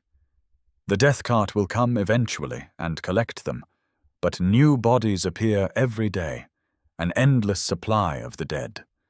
You wonder what will happen to London after this is over, assuming it ever is over. Who will rebuild? Who will repopulate the empty houses? Will anyone even want to live here after this, in a city that's become a mass grave? Or will London be abandoned like those ancient ruins you've heard about, cities destroyed by war or disaster and left to decay, monuments to human mortality and the fragility of civilization? Your hands are shaking constantly now, from hunger or fear or both. Your vision occasionally blurs. You're weak, exhausted, barely functional. Part of you recognizes that you're giving up, that you're allowing yourself to waste away in this house. But what's the point of fighting? What's the point of surviving? Everyone you loved is dead. The world is ending. Maybe it's better just to fade away quietly rather than struggle against the inevitable. But then morning comes, and you're still alive, and some stubborn part of you insists on continuing. You eat a small portion of moldy cheese. You drink water from your dwindling supply. You say your prayers. You check yourself for symptoms. You count the remaining food and calculate how many more days you have. You endure another day because apparently you're not capable of simply giving up, even when giving up would be easier. This is September 1348 in London, though you're no longer sure of the exact date. The plague is at its peak. Half the city is dead. You're locked in your house, slowly starving, waiting for death by plague or hunger or madness. Your family is gone. Your world is gone. And all you can do is survive one more day, and then another, until finally there are no more days left. You are a farmer in a village in Norfolk in November 1348, and you're standing in the middle of your field watching your wheat rot. The harvest should have been brought in 2 months ago, but there was no one to bring it in. Your 3 sons are dead. Your brother who used to help is dead. The hired laborers who normally came from the village, half of them are dead, and the other half are too sick or too terrified to work. So the wheat stands in the field, overripe, falling to the ground, being eaten by birds and rats, an entire year's work and food supply going to waste because there aren't enough healthy people left to harvest it.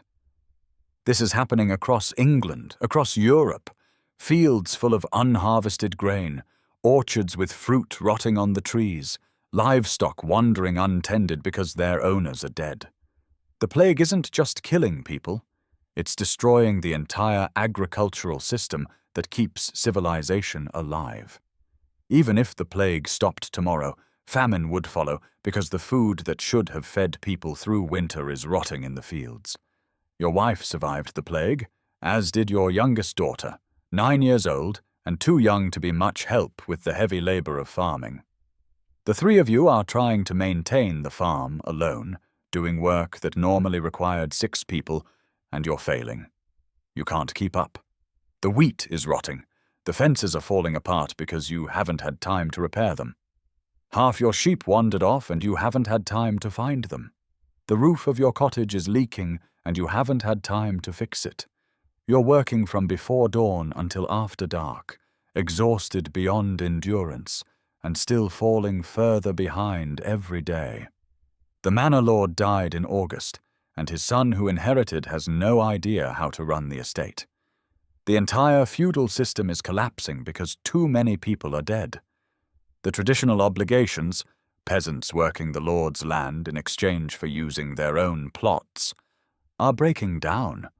The surviving peasants are refusing to work unless they're paid actual money wages because they know there's a labor shortage and they have leverage. The young lord is furious but helpless. He needs them more than they need him. You're one of the peasants making demands. Before the plague, you worked your plots and the lord's domain according to tradition, obligations that went back generations. Now you've told the bailiff that you'll only work your own land unless you're paid a daily wage, and not the old wages, but double, triple what laborers used to earn. The bailiff threatened you, said you could be fined or punished, but you know he can't enforce it. There aren't enough people. The traditional power structures are meaningless when half the population is dead. This is happening everywhere. The social order that seemed permanent and unchangeable is being transformed by the plague. Peasants who were bound to their land are leaving, going to other manors where they're offered better terms. Lords who used to have absolute authority over their peasants are now begging laborers to stay, offering wages and concessions that would have been unthinkable a year ago. The world is being turned upside down, but this new freedom comes at a terrible price. Your sons are dead. The 3 boys you raised, who were supposed to inherit the farm, who were supposed to care for you in your old age. They're in the churchyard, buried in graves you dug yourself because the gravedigger was dead. Your eldest, Thomas, was 18. He died first, developing buboes in his groin, the fever burning through him in 3 days. Your middle son, Robert, 16, died trying to care for Thomas, both of them gone within a week. Your youngest boy, Henry, only 12, survived his brothers by 10 days before the plague took him too. You watched all 3 die. You heard their screams when the fever made them delirious. You saw the buboes swell and darken on their young bodies. You smelled the sickly sweet stench of plague as their flesh began to rot while they still lived. You held them as they vomited blood and begged you to make it stop. And you couldn't do anything except pray, and the prayers did nothing, and they died anyway. The memories play over and over in your mind, an endless loop of trauma you can't escape. Your wife has gone silent. She speaks perhaps 3 words a day, mechanical responses to direct questions, otherwise moving through her routines like a ghost. She cooks what little food you have. She tends the garden. She takes care of your daughter. But the life has gone out of her. Her eyes are empty. You know she's broken inside, but you don't know how to help her because you're broken too. You're both just going through the motions of living, maintaining the minimum functions needed to survive, waiting for either the plague to take you or for enough time to pass that the grief becomes bearable. Your daughter doesn't fully understand. At 9, she knows her brothers are dead, but she hasn't grasped the permanence of it. She asks when they're coming back. She sets places for them at meals. She tells you about things she wants to show them when they return. You try to explain that they're not coming back, that they're in heaven with God, but she doesn't really believe you. Or maybe she can't accept it. You understand that feeling. The village is emptied. Before the plague, perhaps 300 people lived here. Now there might be 100, maybe fewer.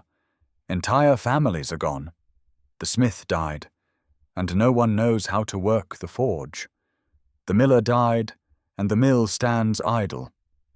The priest died trying to give last rites to the sick, and now there's no one to say Mass or conduct burials. Bodies were buried by their families, or sometimes just left in houses that were then sealed and abandoned. Some houses have been burned, the suspicion being that fire purifies plague infection, though you doubt it helped. The survivors are traumatized and strange. You see them occasionally, the other villagers who somehow escaped the plague, and they all have the same haunted look, the same emptiness in their eyes. No one talks much. The social fabric of the village, the networks of relationship and obligations and friendships that bound the community together, has been shredded. Everyone is isolated in their private grief, unable to reach out to others because everyone else is equally broken. Trade has collapsed. The markets in the nearby town don't function anymore because there aren't enough people to buy or sell. The merchants who used to travel through bringing goods from distant places don't come anymore. They're either dead or too afraid of infection to travel. You're living off what you can produce yourself, with no way to obtain things you can't make. You need a new plough blade, but the smith is dead. You need wool cloth, but the weavers are dead. You need salt to preserve meat for winter, but there's no way to get it. Money is becoming worthless. You have a small amount of silver, pennies saved over years, but what use is money when there's nothing to buy? Meanwhile, labor is incredibly valuable. The young lord has offered you 5 times the normal wage to work his land, desperate to get any crop harvested at all. You've refused because you can't even manage your own land, let alone someone else's. But the economic transformation is clear. The old values are reversed. Land used to be everything, labor cheap and plentiful. Now labor is scarce and valuable while land is abundant because the people who used to work it are dead. Food is the only currency that matters. You have grain stored from last year's harvest, enough to get through winter if you're careful. This makes you wealthy by current standards. You've had neighbors offer you silver, jewelry, even land in exchange for grain. You've refused. You need the grain to feed your family. But the desperation is palpable. People are starving not because there's no food, but because there aren't enough people to harvest what's available. The livestock situation is strange.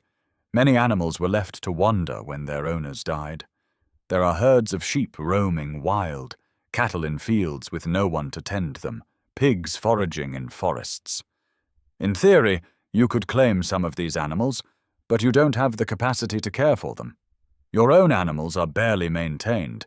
You've lost half your chickens to foxes because you haven't had time to secure the coop properly. Your cow's milk production has dropped because you can't give her proper care. The whole agricultural system is failing from lack of labor. Winter is coming, and you're terrified. The harvest is lost. Food stores are inadequate. Your house isn't properly prepared. The roof leaks. Gaps in the walls let in cold air. You haven't laid in enough firewood. Normally you'd have spent autumn preparing for winter, but you've been too overwhelmed just surviving day to day. Winter will be brutal, and you're not ready, and more people will die not from plague, but from cold and hunger, and the general breakdown of the systems that kept medieval society functioning. You wonder about the future. If half the population is dead, what happens next?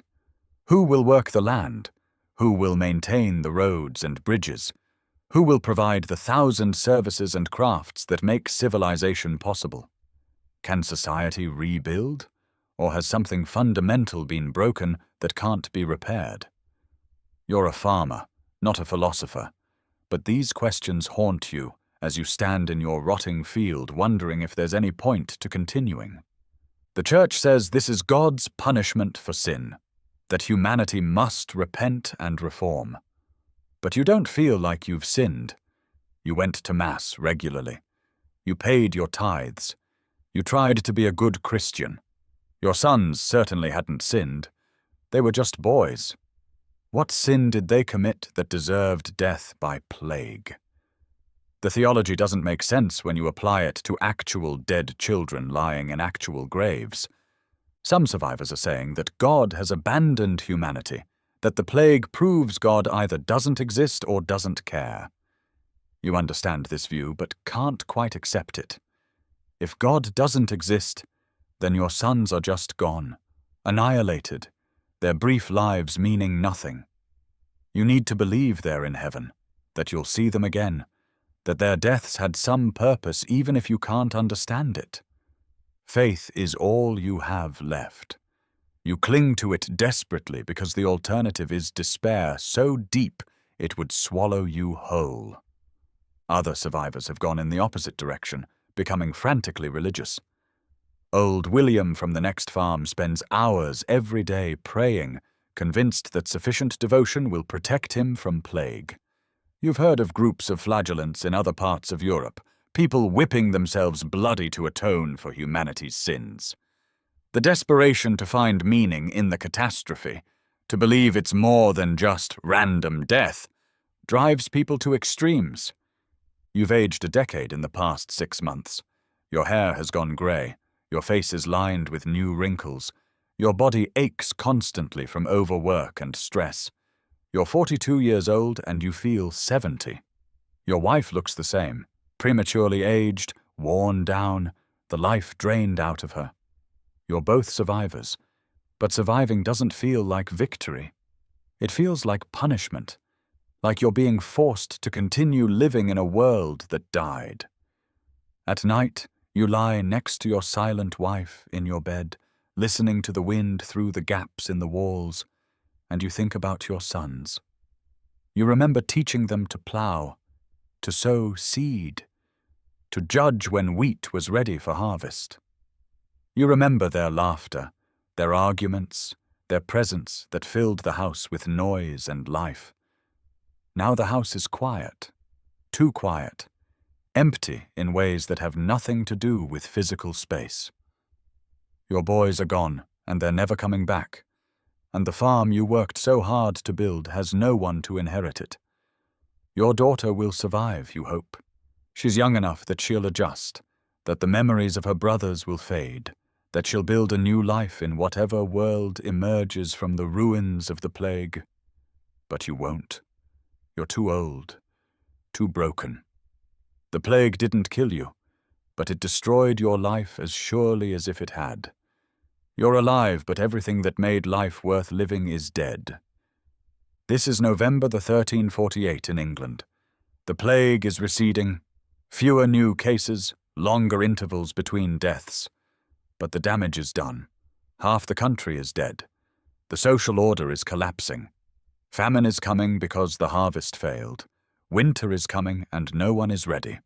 You're standing in your rotting field, too exhausted to cry, too damaged to hope, just existing because your body insists on continuing even though your spirit died with your sons. You turn away from the ruined wheat and walk back to your house. There's work to do, as always. Wood to chop, fences to mend, animals to tend. The work never ends, and there's never enough time or energy or help. But you do it anyway because what else is there? You work, you survive, you go to bed exhausted, you wake and do it again. This is life after the plague. This is what survival looks like. You're alive. Congratulations. Now you get to spend whatever years remain living in the ruins of everything you built, remembering everyone you lost, wondering why you were spared when so many others died. Lucky you. The Black Death is passing, but its consequences are only beginning. You are a 14-year-old girl living in a town in Burgundy, France, and it's March 1349, and the world has gone completely mad. The plague killed your parents 6 months ago, both of them within 3 days of each other. And since then, you've been living on the streets because your relatives refused to take you in. They claimed they couldn't afford another mouth to feed, but really they were just afraid. Everyone is afraid of everyone else now, terrified that contact means infection, that kindness means death. So they turned you away, and you've learned to survive alone in a town that's become a nightmare. The first thing you learned is that normal rules don't apply anymore. Before the plague, there were laws, authorities, consequences for theft or violence. Now there's none of that. The town officials are mostly dead. The guards who used to patrol the streets are dead or fled. The judge died of plague 3 months ago. The priest died trying to minister to the sick. There's no one in charge, no one enforcing order, and the result is chaos and violence, and desperate people doing desperate things. You steal to survive. Everyone does. The shops that are still open have their goods behind locked doors, and the shopkeepers stand guard with weapons. But many shops are abandoned, their owners dead or fled, and these are easy targets. You've learned to break into abandoned houses, to search for food that hasn't rotted, to take whatever might be useful. You're not alone in this. There are gangs of orphans, children like you who lost their families, roaming the streets and stealing to survive.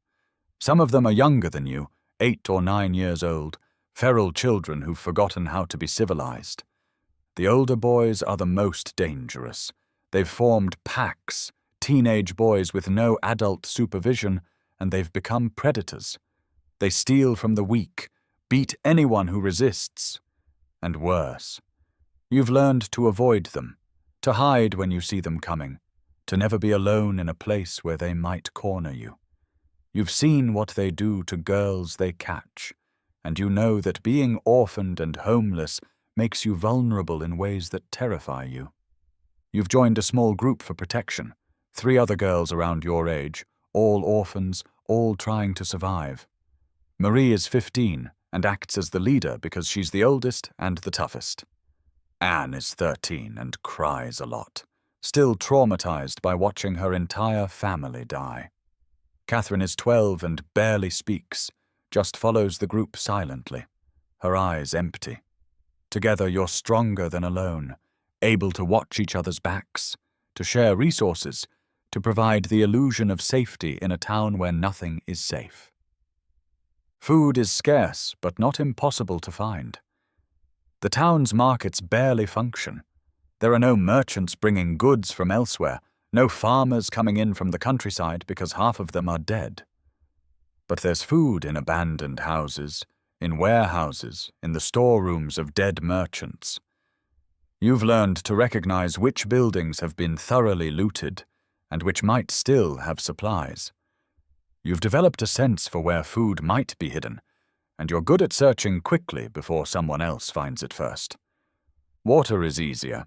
The town well still functions, though there are constant rumors that it's been poisoned, that drinking from it will give you plague. You don't believe these rumors. People have been drinking from the well all through the plague, and it doesn't seem to make a difference who gets sick. The plague strikes randomly, without logic, killing some people and sparing others according to no pattern anyone can discern. So you drink from the well because what choice do you have? The cold is the worst part. It's March, winter is ending, but nights are still freezing, and you have no proper shelter. You and your small group sleep in abandoned buildings, huddled together for warmth, but the buildings have broken windows and collapsed roofs, and you're never truly warm. You've stolen blankets, cloaks, anything that might provide warmth, but it's never enough. You wake up every morning stiff and aching from the cold, your fingers numb, your breath frosting in the air. You're constantly sick with minor illnesses, coughs, fevers, stomach problems from eating questionable food. Nothing serious enough to kill you, but enough to make you miserable, to sap your strength, to remind you that your body is barely holding together. You're thin, much thinner than you were before your parents died. Your clothes hang loose on your frame. Your ribs are visible. You're slowly starving. Not acute starvation, but chronic malnutrition. Your body consuming itself because you're not getting enough food. The town is emptying. Before the plague, perhaps 5,000 people lived here. Now there might be 1,000, maybe fewer. Entire neighborhoods stand empty, houses with their doors hanging open, possessions left to rot because there's no one to claim them. Some buildings have collapsed from neglect, roofs caving in, walls falling down, the physical infrastructure deteriorating because there's no one to maintain it. The town is slowly dying, becoming a ruin even while people still inhabit parts of it. The dead are everywhere. In the early months of the plague, bodies were collected and buried in mass graves. Now there's no organized collection, and corpses lie where they fell.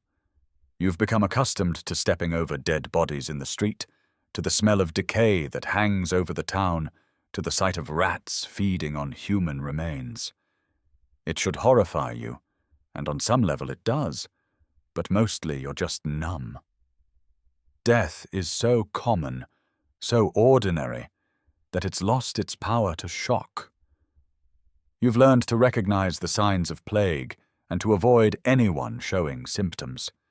The fever that makes people's skin flush and burn. The stumbling gait of someone whose balance is affected. The coughing that sprays blood. Most telling are the buboes. You can often see them even through clothing, swellings in the groin or armpit that bulge grotesquely. Anyone showing these signs, you give them a wide berth. Sometimes you see plague victims stumbling through the streets, delirious from fever, not knowing where they are or what they're doing. You hide from them until they pass. There's a house on the edge of town that your group avoids. 3 weeks ago, a family there died of plague, all 5 of them, and their bodies are still inside, rotting. No one will go near it. The smell is indescribable, even from the street. Dogs and rats go in and out, feeding on the corpses. Eventually, the bodies will be reduced to bones, nature disposing of what humans no longer have the organization or will to handle. This is happening all over town. Plague houses slowly becoming tombs, then charnel houses, then eventually just abandoned buildings with scattered bones inside. The religious mania is terrifying. Groups of flagellants passed through town last month. Men who whip themselves bloody in public, claiming the plague is God's punishment for sin and that self-mortification will bring forgiveness. They attracted crowds, people desperate for any explanation or solution, and they whipped themselves until their backs were shredded meat, blood running down their legs, and they screamed about sin and redemption and the end times. The town authorities, what's left of them, tried to drive the flagellants away, but they had supporters among the desperate population. Worse were the pogroms. Someone started a rumor that Jews poisoned the town's wells, that they spread the plague deliberately to kill Christians. Never mind that there are no Jews in this town, haven't been for years. Never mind that Jews are dying of plague everywhere, just like Christians. The rumor spread, and a mob formed, and they went looking for scapegoats. They found a family of merchants who someone claimed looked Jewish, or maybe had Jewish ancestors, or maybe just seemed foreign and different. The mob beat them to death in the street while you watched from hiding, too terrified to intervene, hating yourself for your cowardice, but understanding that trying to help would just get you killed, too. You saw things during those attacks that you'll never forget. A woman pleading for her children's lives while the mob beat her husband to death with clubs. A boy your age, maybe younger, dragged from his house and thrown into a fire while his mother screamed.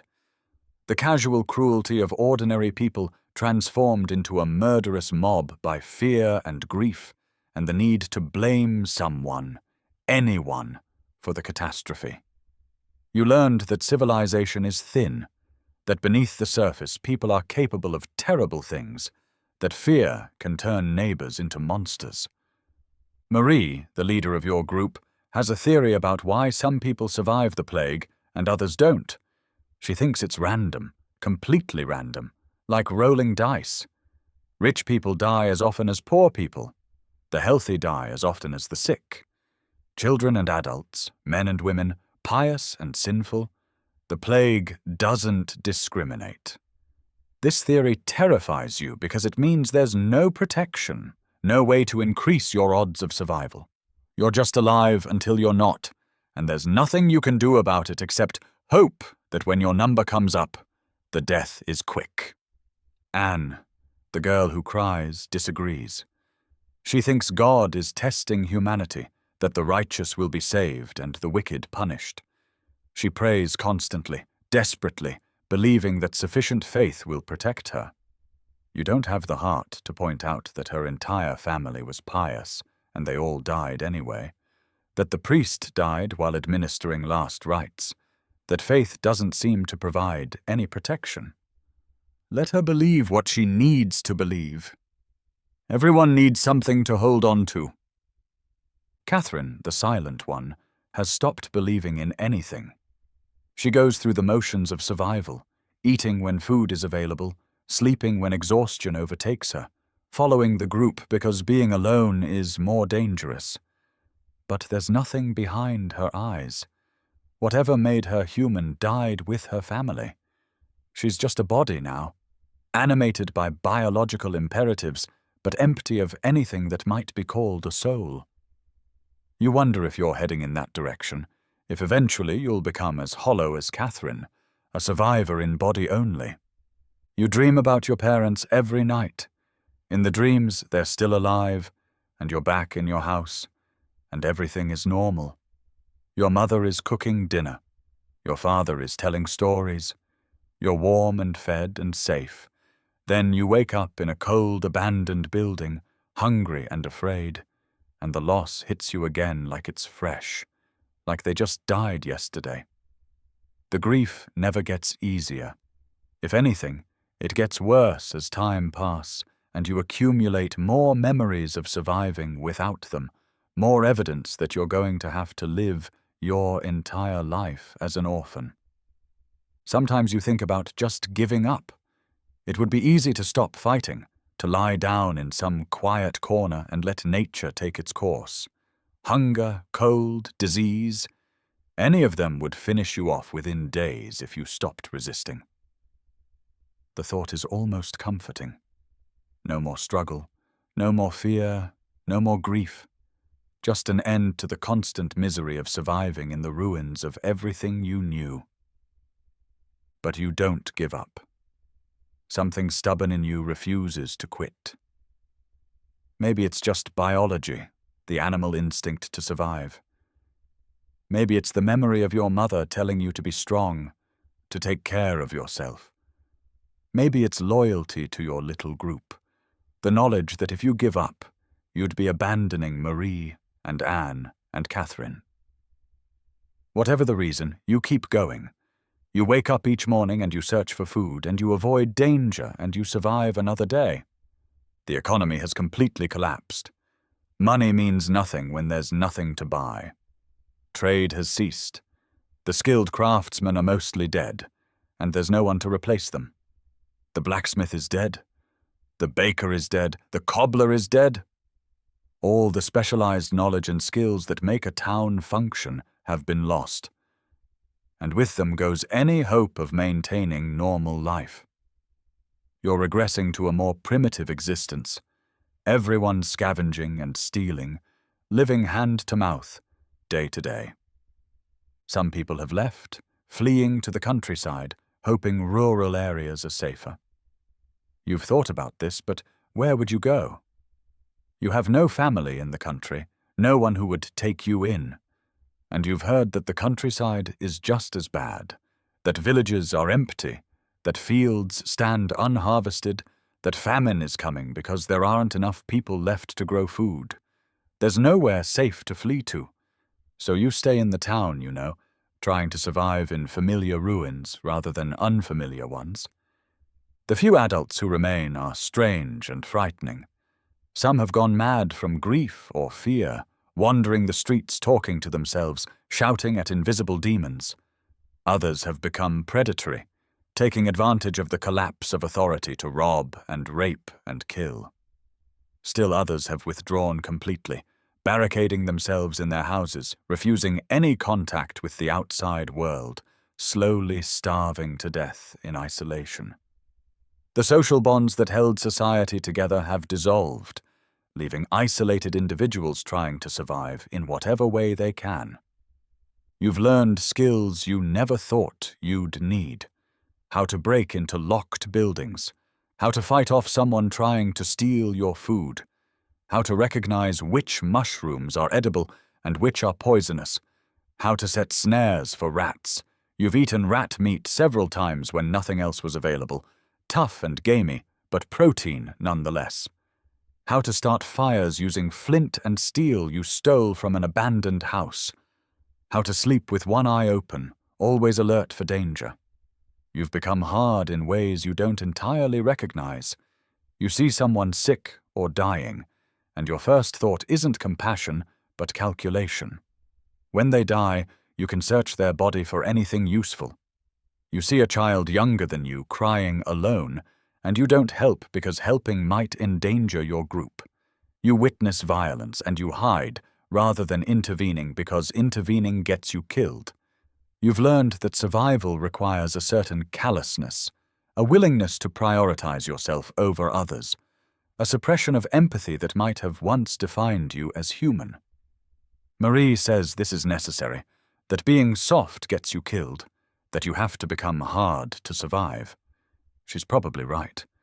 but you hate what you're becoming. You remember the girl you were before the plague, before your parents died, before you had to live on the streets. That girl was kind. She helped people. She believed in goodness and justice, and that the world made sense. That girl is dead, killed as surely as if the plague had taken her, replaced by this harder, colder version who steals and hides and does whatever it takes to survive. Spring is coming. The weather is warming slowly. This should make survival easier. Warmer nights mean less chance of freezing to death, and spring means plants growing that you can forage for food. But spring also means the plague might intensify. You've heard theories that plague spreads more easily in warm weather. You don't know if this is true, but the thought terrifies you. You survived the winter. Can you survive another wave of plague if it comes? You're standing in what used to be the town square, now empty and silent, looking at the abandoned market stalls, and you try to remember what this place was like before. It was alive, bustling with people and commerce and noise. Merchants called out their wares. People haggled over prices. Children ran between the stalls. It was community, civilization, human beings living together in some semblance of order and purpose.